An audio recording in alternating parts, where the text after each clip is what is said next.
Welcome, welcome, welcome to the deep dive. Today we're embarking on, well, a truly monumental journey. It really is. We're doing a deep dive into the incredible, sometimes tumultuous transformation of the global economy over the last few decades. Yeah. Tumultuous is definitely one word for it. Think of this as your personal shortcut, to being exceptionally well informed. We want you to absorb crucial nuggets of knowledge, maybe some surprising facts, without having to wade through endless articles yourself. Kind of distilling it all down. Exactly. The sources we've meticulously pulled together for you today, they offer a really fascinating historical journey. We'll trace the global economy from its very beginnings, Mhm. through its many, many seismic shifts, and right up to a critical, kind of urgent look at where we stand today. And it's a complex picture, that's for sure. Right. So our mission for you, our fantastic listener, is to truly grasp the monumental shifts that have shaped our economic world and understand the powerful, often sort of invisible forces that are still very much at play. Yeah, it's a story of constant evolution, isn't it? New players emerging, this ever-tightening web of global connections. It can sometimes feel like a single massive organism. And what's truly mind-bending about this journey, if you really lean into it, is how deeply something like a seemingly small policy shift in one country decades ago could lay the groundwork for, the intricate global supply chain that brings you your smartphone today. It's amazing when you think about it like that. Or how a localized housing bubble, like in the U.S., nearly brought the entire planet to its knees in 2008. We're looking at fundamental re-architecting of how nations interact economically. How wealth is generated, distributed. Precisely. And how profoundly intertwined our economic fates have become. It's a narrative of both breathtaking progress and, let's be honest, inherent peril. Right. And understanding its various stages is absolutely crucial to making coherent sense of the present and maybe what might be coming next. Okay, let's dive in then. Our journey begins not with a bang, but more like the quiet hum of a colonial engine, shaping global trade in ways that really set the stage for centuries of economic imbalance. Mm-hmm. Let's really unpack this first colossal shift, which fundamentally defined that initial global economic order. What's truly fascinating here, I think, is understanding that initial phase, not just as like an abstract historical fact, Right. but as the foundational inequality, the thing that subsequent transitions either try to address or in many cases inadvertently deepen. So it casts a long shadow. A very long shadow. We're talking about an era utterly dominated by the British Empire, characterized, as our sources highlight, by growing imperialism, colonization, and mass-scale exploitation of colonies. Mass-scale exploitation, that's a strong phrase. It is. Yeah. Imagine a system where trade appeared to flourish, yes, but almost exclusively, as the sources put it, adding to wealth of the British Empire, but at the cost of the colonies. That phrase, at the cost of the colonies, it really resonates, doesn't it? It absolutely does. It implies a direct, forceful transfer of wealth, not some kind of mutually beneficial exchange. Beyond just grabbing raw materials, what were the specific economic mechanisms or policies the British Empire used that systematically created this profound imbalance? How did this mass-scale exploitation actually, work in practice? What was far more insidious and comprehensive than simply taking raw materials, although that was obviously a massive component. Okay. Think of it like a giant, meticulously designed economic siphon. You had nations like India providing invaluable resources, cotton, jute, tea, spices, even diamonds often at dictated artificially low prices, sometimes through forced labor. Right. But the system went much further. The British Empire systematically created captive markets in their colonies for their own manufactured goods. Ah, so they suppressed local industries. Exactly. They stifled any nascent local industries that might have competed. Take India, for example. Once a global leader in textile production, its domestic industry was actively suppressed through policies like high tariffs on Indian finished goods entering Britain, while British textiles flooded Indian markets basically duty-free. Wow, so it's suppression and flooding their market. Precisely. And beyond trade, there was direct control over land and resources, heavy taxation, often payable only in cash, which forced farmers into growing cash crops for export rather than food for themselves. Right, disrupting traditional agriculture. Completely. And they imposed a legal and administrative framework specifically designed to facilitate this extraction. Even infrastructure, like railways, was often built not primarily for the local population's benefit, but to transport raw materials from the interior to coastal ports for export straight to Britain. So infrastructure serving the extraction. Absolutely. This systemic extraction meant that while Britain was accumulating immense capital, funding its own industrial revolution, building its infrastructure, enriching its elite, the colonized nations were simultaneously being de-industrialized. Deindustrialized. Their resources depleted, their traditional economies distorted, and their development paths fundamentally derailed to serve external interests. This laid the groundwork for those deep economic disparities and structural vulnerabilities that would persist for generations. Making the task of post-colonial nation-building incredibly difficult, I imagine. Incredibly difficult, yes. Okay, so after experiencing such profound exploitation, it's maybe not surprising that as nations gained independence, many made a really radical departure from that open trade model. Understandably so. Our sources describe this as the second transition, a momentous wave of countries breaking free from colonial rule, entering an era of independence with a large number of countries gaining independence. A huge wave. And crucially, this was the beginning point of rebuilding their economies, highly protected and regulated. Can you elaborate on why this protectionist instinct became so prevalent? Precisely. I mean, for these newly independent nations, the memory of colonial economic subjugation was incredibly fresh. Still raw. Very raw. Their economies had been fundamentally designed to serve external masters, not their own people. The colossal task they faced was building self-sufficient, resilient economies, basically from the ground up, trying to reverse centuries of dependency. Right. So the choice for protectionism and heavy regulation wasn't just some abstract economic theory. It was a deeply pragmatic, almost you could say existential strategic decision. The rationale was multifaceted. Yeah, like what? Well, they desperately needed to safeguard their nascent industries, often industries that colonial powers had actively suppressed and prevented from developing in the first place, from fierce, established international competition. Got it. Give them room to grow. Exactly. They aimed to foster genuine self-reliance, to develop domestic markets, and crucially, to prevent a new form of economic domination through unchecked trade. They feared they'd just become suppliers of low-value goods all over again. So it was really about safeguarding their own industrial growth, not just being perpetual suppliers of raw materials. That makes sense given their history. But while protecting nascent industries seems logical on the surface, did this protectionist approach always deliver the goods long term? Were there significant drawbacks or, inefficiencies that arose from these highly regulated economies, maybe even creating new problems? That's a critical question, absolutely. While the intent was, well, noble and certainly necessary for asserting national sovereignty, this approach in practice definitely came with inherent difficulties and significant trade-offs. Like what kind of trade-offs? Well, the high tariffs and import quotas designed to protect domestic industries often led to inefficiencies. Without the sort of discipline imposed by international competition, local industries sometimes became complacent. Ah, okay. Less incentive to innovate. Exactly. They might end up producing lower quality goods at higher costs. This could stifle innovation because there was less pressure to improve processes or products. Consumers often face limited choices and higher prices for essential goods. Right, that hits people directly. It does. And moreover, extensive regulation could sometimes lead to bureaucracy, maybe corruption, and a lack of agility in responding to global economic shifts. While it did nurture some domestic manufacturing, the inward-looking policies also limited access to crucial new technologies, foreign investment, and global markets, things that could have potentially accelerated their development. So a double-edged sword, then. Very much so. And the sheer number of countries gaining independence simultaneously, each embarking on this path of economic self-determination, it just underscored the monumental challenge. They were trying to chart an entirely new economic course, often with limited experience, maybe significant debt, and those lingering distortions from their colonial past still weighing them down. It was a period where economic policy was undeniably tangled up with just asserting national identity and sovereignty. Absolutely intertwined. Okay, so after this wave of independence and this push for self-reliance, we arrive at what our sources call the third transition. This period saw the emergence of new economic superpowers, not just the old colonial masters, profoundly reshaping the global landscape.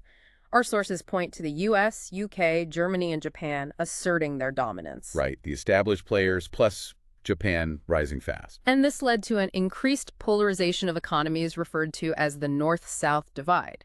You mentioned this wasn't just economic, right? It reflected deep ideological and geopolitical divides. Oh, completely. Yeah. It shaped global alliances and development pathways for decades. That Cold War analogy for the economic landscape really highlights the ideological split. So Beyond just labels, how did this clear demarcation, as our sources put it, between what were called first world countries like the US, Western Europe, and then the third world countries, often the newly independent nations like India and China?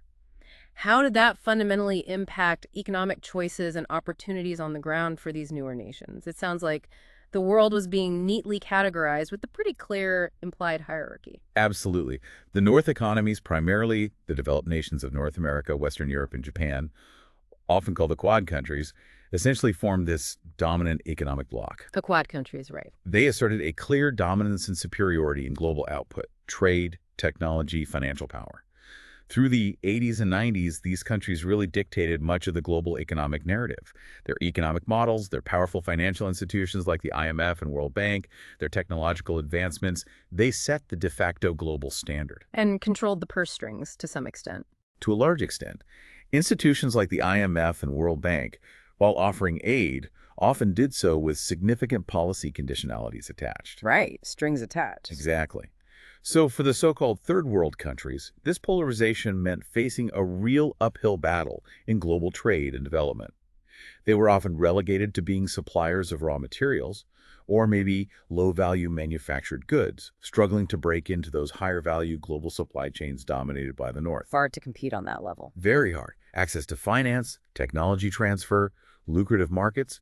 It was often mediated by the first world powers, sometimes with explicit or implicit conditions related to Cold War alliances. Ah, so politics played a big role too. A huge role. A nation's development aid or trade agreements might literally depend on whether aligned with the capitalist West or the communist East. The very terms themselves, First World, Second World for the Soviet bloc, and Third World, they underscore this hierarchy of development, wealth, and influence. Making it incredibly challenging for those nations to break free from perceived structural disadvantages and achieve genuine economic parity. Precisely. Development pathways weren't purely economic decisions, they were deeply influenced by geopolitical allegiances. It shows just how inextricably economic relationships were intertwined with ideology and security during that whole era. That's a really sobering picture of a starkly divided world. But then, as our sources describe, came a fourth transition, A massive shift. marked by two truly monumental events: the breakdown of the erstwhile USSR and significant economic reforms in China. This sounds like the map of global economic power was literally being redrawn in real time. How did these seismic shifts fundamentally alter those traditional power structures and the flow of global trade? Indeed, these events were nothing short of a paradigm shift. They fundamentally altered that bipolar economic world we were just talking about. The collapse of the Soviet Union in '91, it signaled the end of a major ideological and economic bloc. Right, huge implications. Massive. It opened up former Soviet republics and Eastern European nations to market economies and global trade, really for the first time in decades. This injected new labor, new resources, new markets into the global system. And China. Simultaneously, China's reform process, which had actually been quietly initiated back in the late '70s under Deng Xiaoping, began to accelerate dramatically. This signaled a decisive pivot away from a centrally planned, largely closed economy towards a much more market-oriented, export-driven system. So less government control, more trade. Exactly. The profound implication of both these events was a lesser role for respective governments and a larger role for trade amongst countries. Suddenly, vast populations and economies that had been largely insulated from global market forces began to integrate at an unprecedented scale. And China became the world's factory. Pretty much, yeah. With its immense population and incredibly cost-effective labor, China fundamentally reshaped global manufacturing and supply chains. Former Soviet bloc countries, too, embarked on transitions towards market economies, though, with varying degrees of success. And this wasn't just about China and Russia, was it? Our sources mention that China's reforms, along with other Asian economies, gradually opened the global economy to Asia. This sounds like it diffused that previous polarization we talked about. It absolutely did. What did that mean for the old third world label? Did that start to fade? Exactly. This diffusion led to the evolution of what's described as multipolar trading. Instead of just the dominant North and the dependent South, new centers of economic gravity began to emerge, particularly across Asia. Like who? Countries like South Korea, Singapore, Taiwan, and later India and Indonesia, they followed China's lead, broadly speaking, in opening up their economies. And the very language used to describe these nations shifted significantly. How so?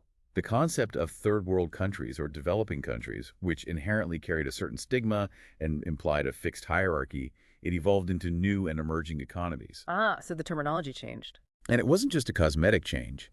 It reflected a genuine reevaluation of their economic potential, their dynamism, their growing influence. These economies were no longer simply recipients of aid or passive markets for developed nations. They were becoming players in their own right. Dynamic participants driving their own growth, contributing significantly to global output, and actively shaping trade patterns and investment flows.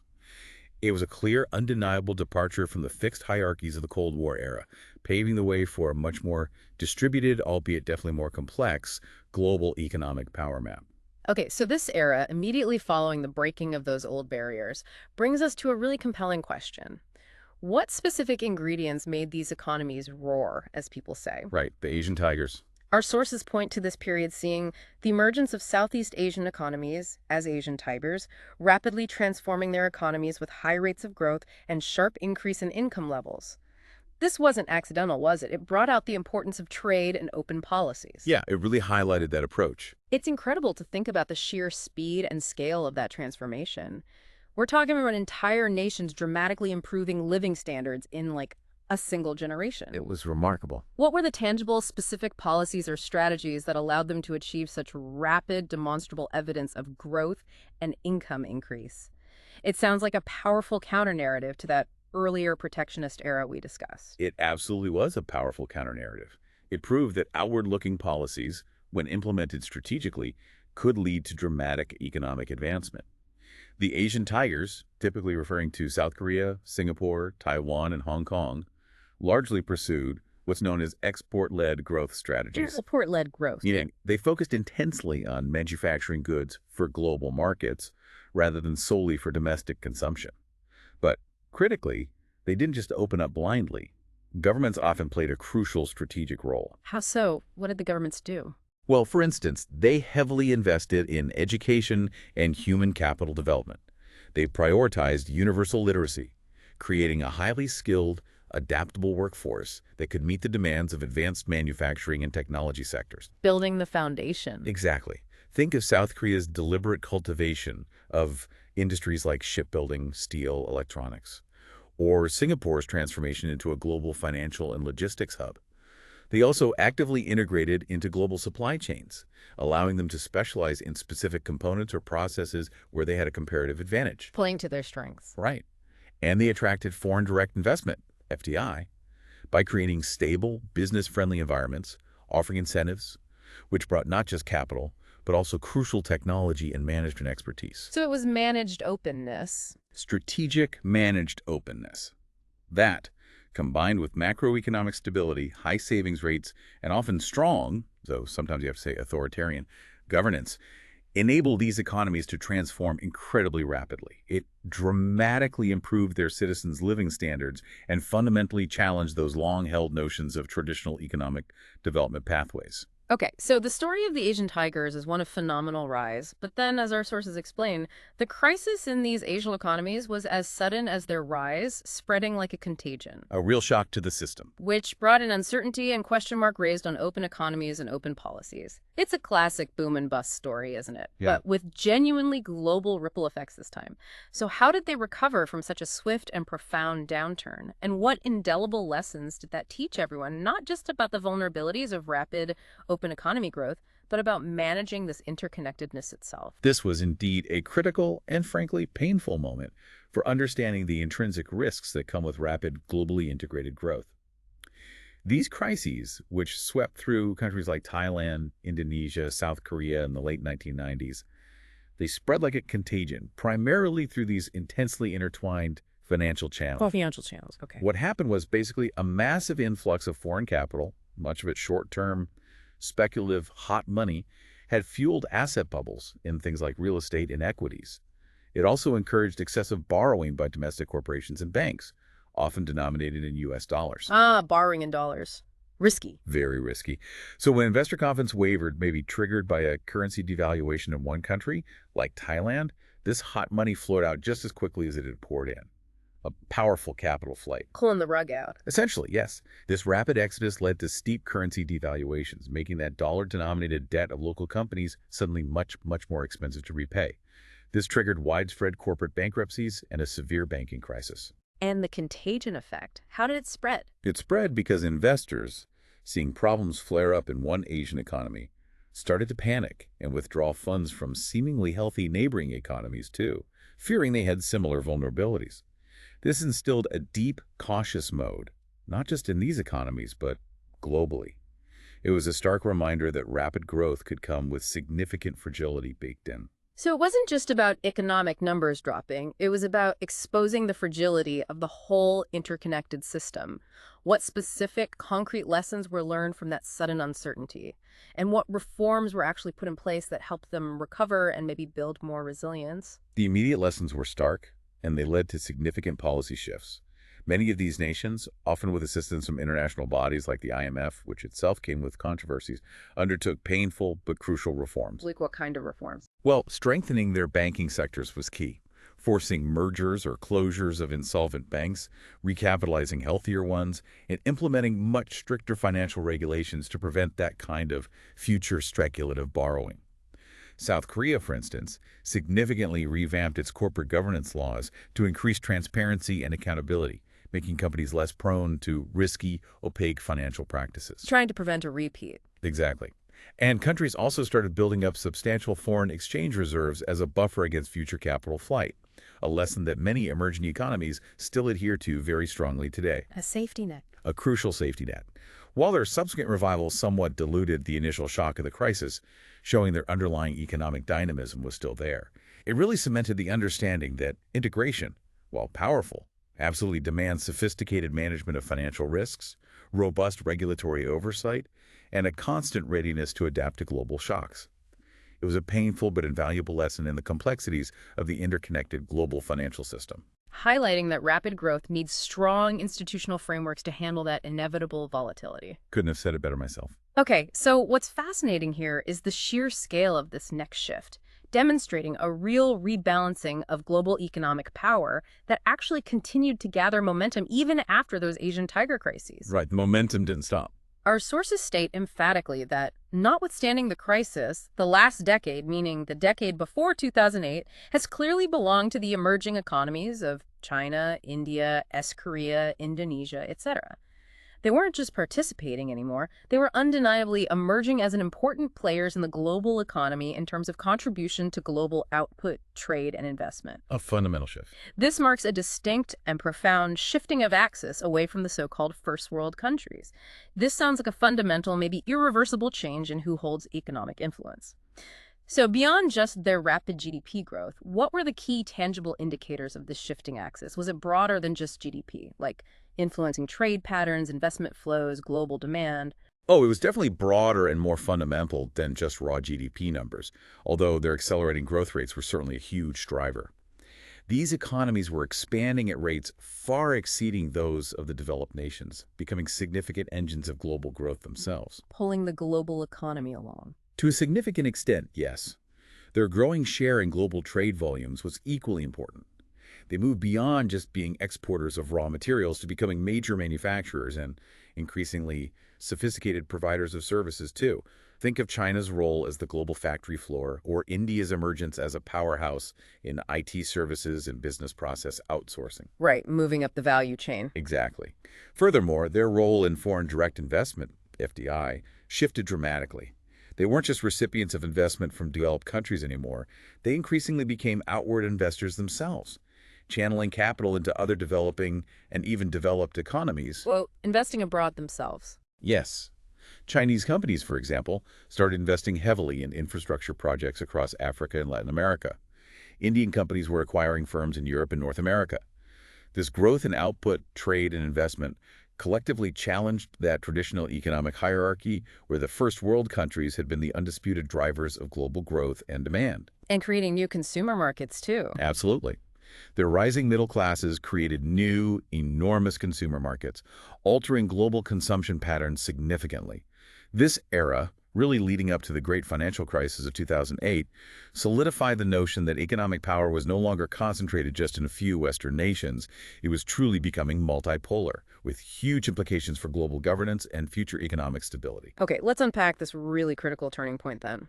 The 2008 crisis. Our sources describe the global crisis experienced since 2008 as probably the first of its kind ever witnessed in economic history. A truly unprecedented event. Even potentially greater in magnitude than even the Great Depression of 1929-1933 in terms of the potential fallouts.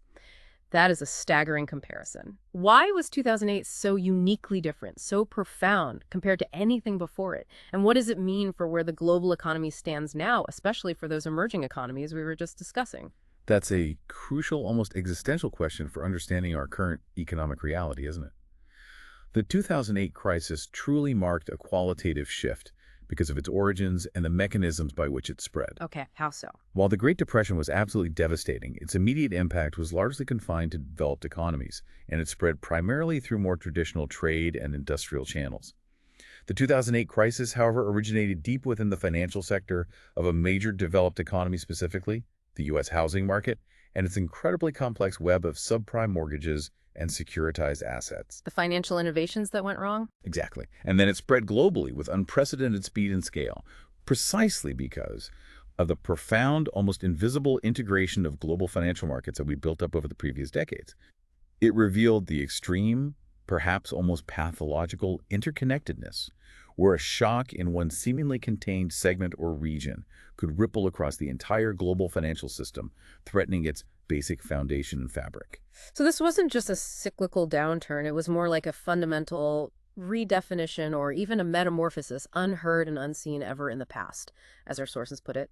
It feels like we're truly at a crossroad, as they say. Very fluid, very uncertain. What exactly does this metamorphosis entail for the global economy moving forward? Precisely. The nature of the crisis forced a radical reevaluation of, well, almost everything. Financial regulation, global governance structures, even the very models of economic growth that had been championed for decades. It exposed deep vulnerabilities not just in developed economies, but also posed stiff challenges to the emerging economies. Even though they were rising. Yes, despite their growing prominence, they found themselves significantly impacted by the sudden, sharp global slowdown in demand, trade, and capital flows. It hit everyone. But there was a silver lining, right? The sources mention emerging economies coming center stage. Yes. The silver lining our sources mention is indeed that these emerging economies are coming center stage, becoming increasingly central to global recovery and future growth.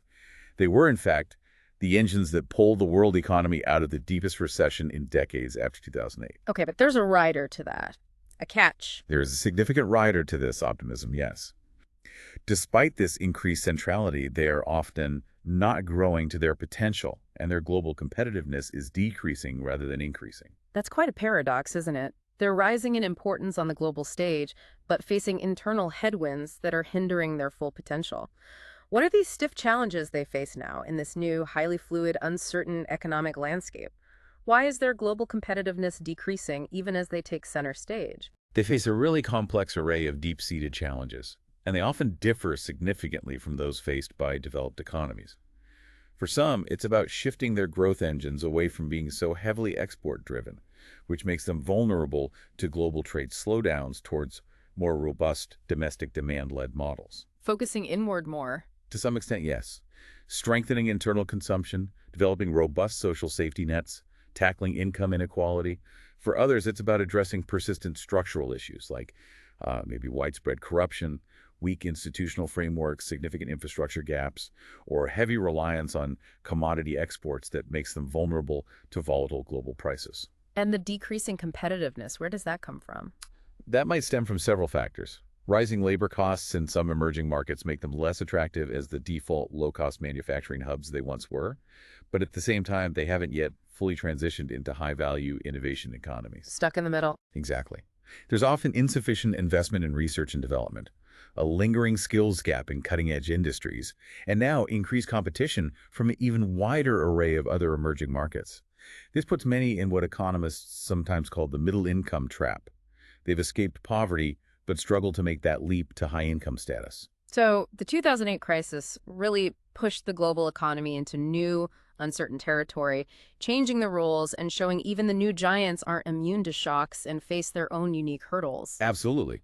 It fundamentally altered the landscape and highlighted those unique obstacles to sustained, equitable growth for everyone. Okay, let's shift gears slightly and talk about this idea of the global village. Right, the result of all this integration. What's fascinating here is how integration fundamentally transforms the very identity of economic activity. It's no longer simply about national economies operating in isolation, is it? No, it seems not. Our sources describe globalization not as some standalone thing, but as the result of rapid global integration, a process that has accelerated profoundly, especially over the last couple of decades. Mm-hmm. This has led to the seamless emergence of a global village and the transition of the global economy from being polarized, then multipolarized, to its present state of intense interdependence, not bound by nationalities. Yeah, that phrase, not bound by nationalities, is key. So this isn't just about more trade deals or higher import-export numbers. It's about a fundamental shift in how we even think about and conduct economic activity itself. The idea of shrinking the global economy, economically speaking, is really compelling. It suggests traditional borders are becoming less and less relevant for companies, capital, maybe even labor. Absolutely. The essence of this integration is that, as the sources say, it's not just the size of economies, but interdependence, which makes the integration a necessity. Interdependence is the driving force. Right. This means goods and services of countries are increasingly becoming global. And multinational corporations, MNCs, are now truly going global with multiple locations, multiple markets, not identifiable by countries of origin. Like the smartphone example you gave earlier. Exactly. Think about the device you might be listening on right now. Chips designed in California, made in Taiwan, assembled in China, software from India, minerals from Africa, sold globally, financed by global banks. A truly global product. Completely. And if there's a port strike in one place or a natural disaster in another, your new gadget might be delayed. It's all connected. Right. This complex web means the traditional color of money or their origin begins to lose significance. It's driven instead purely by opportunities and markets rather than by countries. Capital flows instantaneously to where it can earn the best return, regardless of national borders. A truly global marketplace for capital. It embodies the idea of a global village, where economic flows are increasingly fluid, constantly seeking out the most efficient and profitable pathways. This interconnectedness conceptually shrinks the global economy because distances and national boundaries impose fewer and fewer economic barriers, making the whole system feel more compact and interconnected than ever before. National boundaries become remarkably porous for capital, goods, services. Okay, so this is where the how really comes into play, isn't it? Our sources pinpoint a key underlying factor facilitating this incredible economic integration, the silent financial sector integration across boundaries. Silent engine, yes. And critically, this is significantly aided by leaping technology, making electronic transnational transactions seamlessly and in the fastest possible manner. It almost sounds like technology acts as the central nervous system for this massive, interconnected global economic organism. It's a very apt analogy, perhaps even an understatement. I mean, consider this. Just 20 or 30 years ago, a cross-border financial transaction, especially a large one, could take days, Yeah. involve multiple intermediaries, mountains of paperwork. Right, cumbersome. Very. Now, as the sources note, sitting on a computer, transactions could be performed anywhere in the world without any physical movements.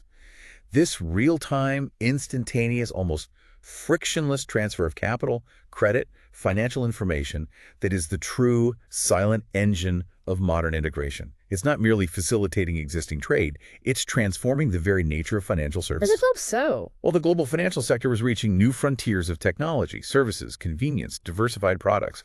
Think about the rise of fintech, blockchain applications, sophisticated algorithms driving high-frequency trading, mobile banking that transcends national borders, all while continually expanding across geographies. Making finance global in a way it never was before. Exactly. This allows capital to flow to where it's needed most efficiently, financing investment, trade, consumption globally. It empowers individuals to invest in foreign markets with ease, enables companies to raise capital from international sources. So it's not just making things faster, but also more accessible, more sophisticated, and incredibly far-reaching. What are the broader implications of having such a hyper-globally integrated financial sector beyond just speed and convenience? What are the unseen forces at play here? The implications are profound and definitely double-edged. On one hand, it facilitates incredibly efficient capital allocation. Money can rapidly flow from regions with surplus capital to areas with high investment opportunities, which theoretically should optimize global economic growth and foster development where it's most needed. Sounds good in theory. Right. It also allows for greater diversification of investments and risks for individuals and institutions, which supposedly makes the system more robust. What there's a bu- There's a huge but. This same seamlessness is undeniably a powerful and at times, frankly, terrifying double-edged sword. It means that financial shocks, which might once have been potentially localized, can now propagate with lightning speed across borders. We saw that so vividly in 2008. The contagion effect. Precisely. The interconnectedness creates immense systemic risk, where the failure of one major institution like a large bank or a crisis in one market, say, a regional housing bubble bursting, can rapidly trigger a chain reaction, affecting economies and financial systems far removed from the initial point of distress. So technology enables efficiency, but also magnifies risk. It absolutely magnifies the potential for global contagion. It requires sophisticated regulatory frameworks that are constantly playing catch-up to the blistering pace of technological advancement and financial innovation. It's this constant race between interconnectedness and trying to build adequate regulation. Which brings us to a truly crucial question.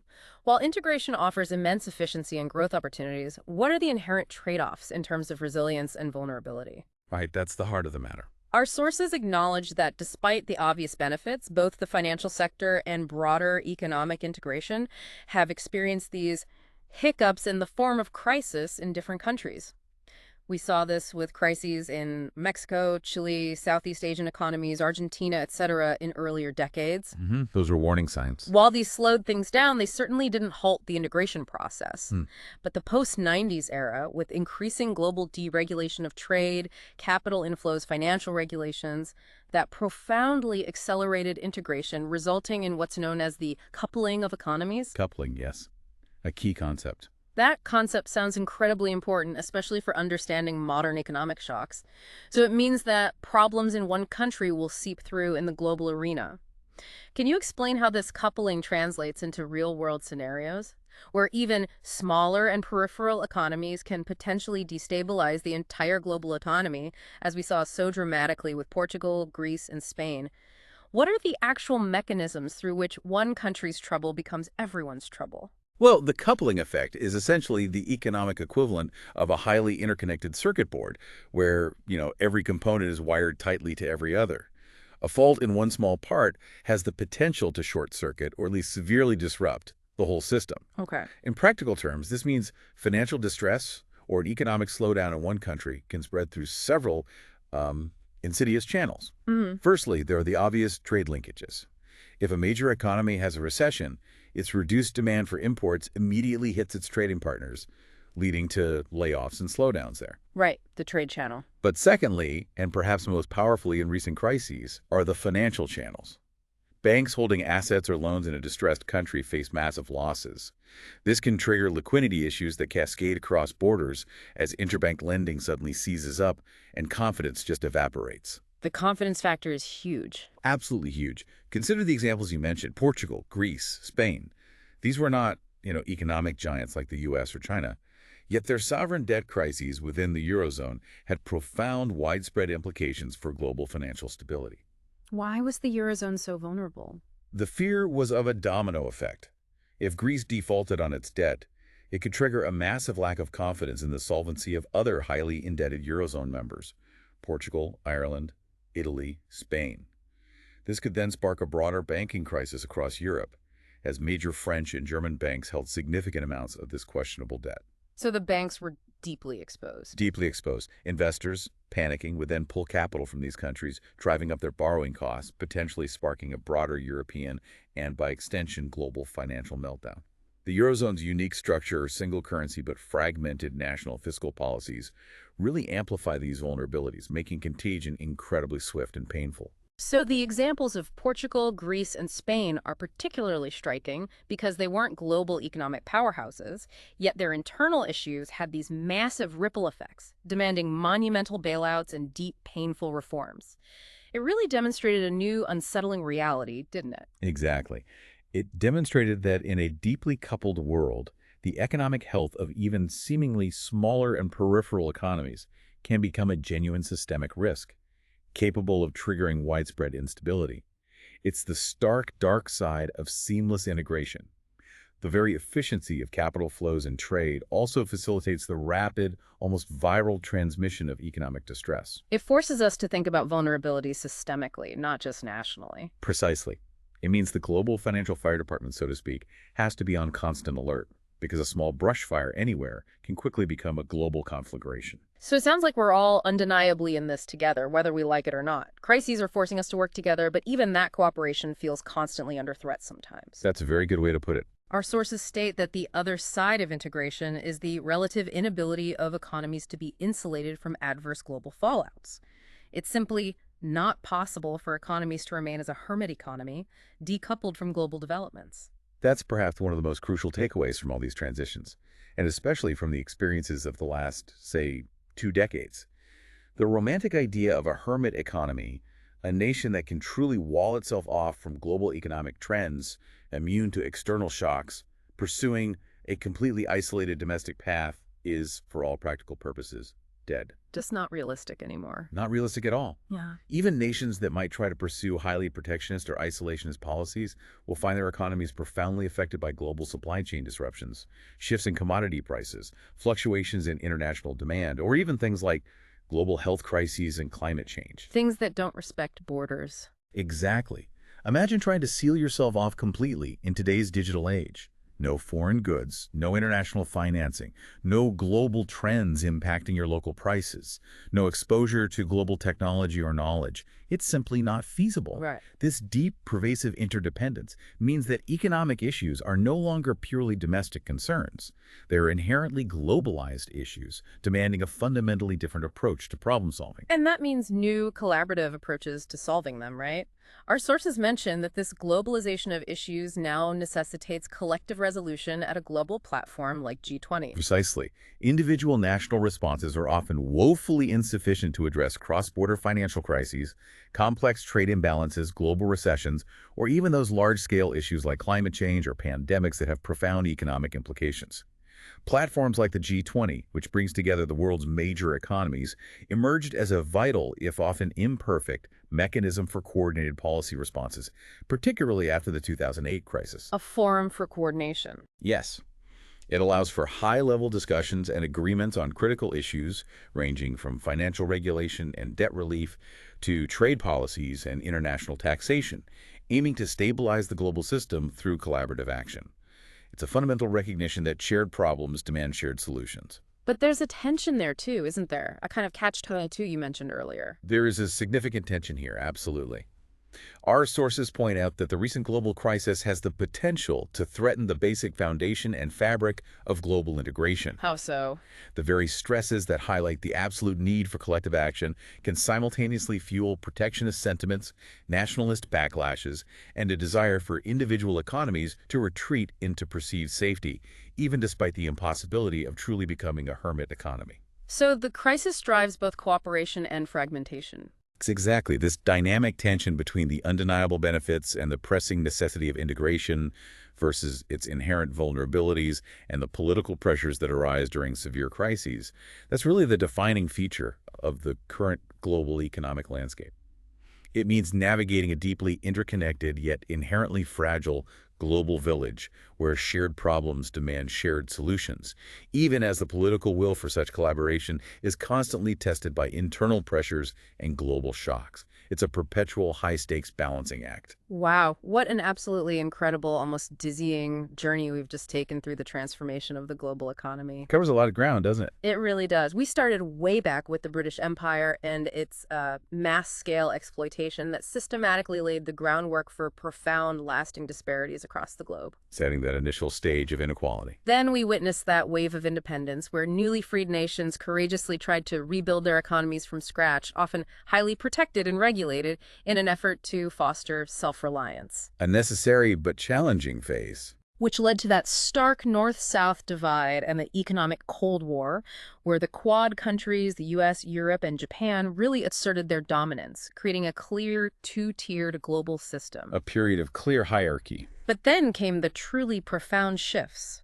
The breakdown of the USSR and China's strategic economic reforms, which together just diffuse that old polarization, opening up vast new markets and giving rise to a multipolar world with powerful, new and emerging economies. A fundamental redrawing of the map. We witnessed the Asian tigers brilliantly demonstrate the immense power of trade and open policies to transform economies rapidly. An incredible success story initially. Though their sudden, contagious crises taught us invaluable, painful lessons about the inherent vulnerabilities of rapid integration. The downside of that rapid growth, yeah. This period led to a distinct, irreversible shifting of axis, where economies like China, India, South Korea, and Indonesia truly came center stage, becoming vital engines of global growth. A real rebalancing act. Before the monumental, unprecedented shock of 2008. The crisis that changed everything. And that 2008 crisis was truly unlike anything witnessed before, potentially greater in magnitude than even the Great Depression in its global fallout,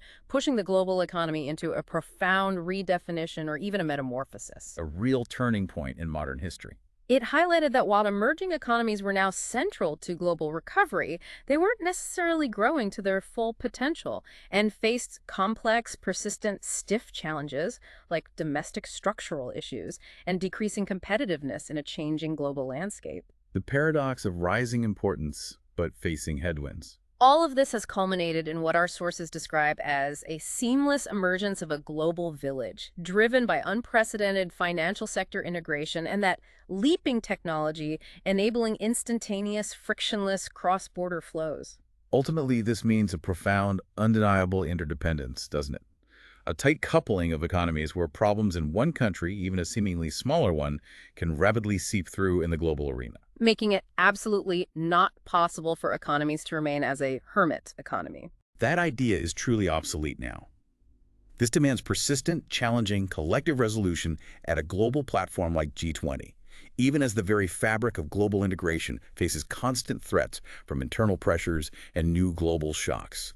The story of our global economy is one of relentless change, where progress and peril are often, really, two sides of the same coin. So here's a final thought for you, our listener, to really mull over as you go about your day. Given that even these emerging economies are grappling with decreasing global competitiveness despite their new opportunities, and that problems in seemingly smaller economies now have the potential to destabilize the entire global system, what new, truly innovative, maybe radically collaborative models of economic governance might be needed to navigate this deeply interconnected yet inherently fragile global village? That's the billion-dollar question, isn't it? Or trillion, maybe. Right. How can we ensure that this powerful, inescapable force of global integration leads to shared prosperity and resilience for everyone, everywhere, rather than shared vulnerability and repeated crises? It's a question for all of us, really, living in this intricately woven economic tapestry. A critical question for our collective future. Thank you so much for joining us on this deep dive. We hope it's given you some powerful insights and maybe provoked some new ways of thinking about the world economy and your place within it. Until next time, keep digging deeper.